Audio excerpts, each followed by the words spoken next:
Once, in a quiet village far from the noise of the city, there lived a young boy named Leo. Leo lived with his parents, his younger sister, and his grandfather. His grandfather, Mr. Rowan, was known throughout the village as a wise man. People often came to him for advice when they were confused or troubled. But Leo had one serious problem. He was very lazy. Leo always delayed his work.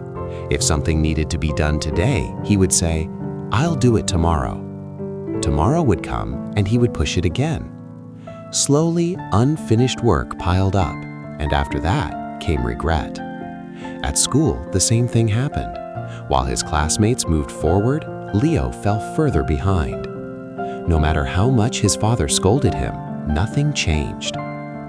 Finally, one evening, Leo's father went to Mr. Rowan and said, "Please help my son. He doesn't understand the value of time."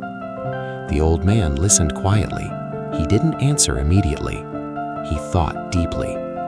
Then, one day, an idea came to him.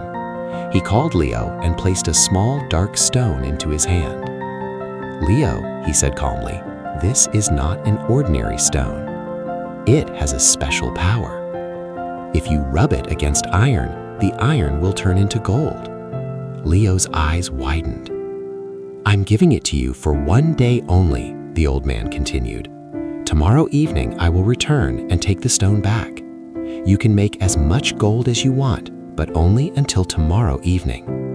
Leo's heart raced. "A magic stone?" he thought. "I'm going to be rich."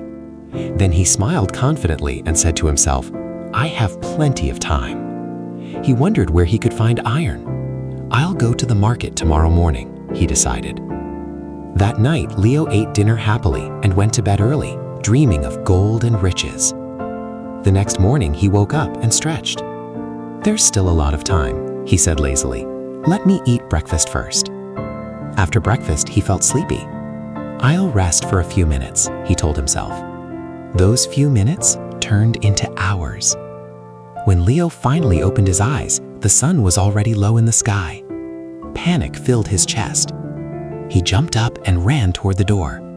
But as he opened it, he froze. His grandfather was standing there. Mr. Rowan gently took the stone from Leo's hand. "Your time is over," he said softly. Leo burst into tears. "Please, Grandpa," he begged. "Just a little more time. I only need a moment." The old man slowly shook his head. "People who waste time," he said, "lose their chances." "You had a full day," he continued. "You could have used it wisely, but you chose delay. This is the result of laziness." Leo stood silently, his head lowered. At that moment, he understood something important. He hadn't lost gold. He had lost opportunity. With tears in his eyes, he whispered, "I promise I'll never waste time again. I'll start things when I should, not later." From that day on, Leo changed.